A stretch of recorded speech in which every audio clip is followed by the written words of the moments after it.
မန္တလေးမြို့တွင်ထဲမှာပဲနာအေးပါအေးနဲ့ရေတံခွန်စီးကြတန်တွေကိုနားထောင်ပြီးတော့အပူရှောင်ခြင်းလားခြံဝင်းရလဲကျဲတယ်နာအေးပါအေးရှိရဲ့အစားတောက်တွေကောင်းတယ်ခလေးတွေလည်းစိတ်ချလက်ချဆော့ကစားလို့ရတဲ့နေရာဖြစ်ပါတယ်ခြံဝင်းရအကျဉ်းမို့လို့ကားတွေဆိုင်ငယ်တွေထားဖို့လည်းသိပ်ပူစရာမလိုပါဘူးကပ်ပယ်လေးတွေဆိုလို့ရှိရင်လည်းအေးအေးဆေးဆေးလေးနဲ့ romantic ဆန်ဆန်လေးလာပြီးတော့ချေးလို့ရတဲ့နေရာလေးပဲဖြစ်ပါတယ်အဲ့ကလည်းအထက်အမြင့်ကြီးမဟုတ်တဲ့ပြင်စောက်ထားတာလည်းမကြသေးဘူးဖွင့်တာလည်း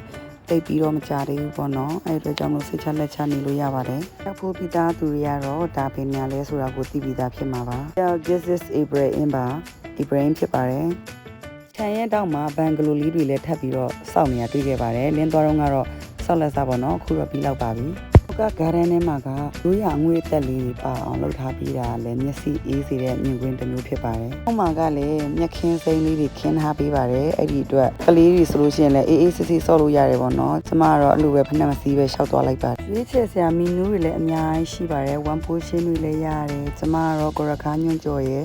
အဲ့ဒါချက်သားတုပ်ပါပြီးတဲ့ခါကျတော့ပစွန်အစိမ်းတုပ်ရေပေါ့နော်ကျမတို့တငယ်ချင်းတယောက်စားပြီးတော့ပြီးမှရိုက်ဖို့တတိယလို့ပါအဲ့လိုကောင်းမကောင်းဆိုတော့ပကံမျိုးပဲကြည့်လိုက်တော့နော် room 2လေးတစ်ဖြတ်ပါမိန်းလေးတွေဆိုတော့တန်တန်ရှင်းရှင်းလေးပဲပေါ့နော်တိုက်ဆုံးကတော့အဲ့ဒီရဲ့ outfit check တဲ့မှန်ပဲဖြစ်ပါတယ်လိပ်စာလေးကတော့ကစွန်းရွက်ပါ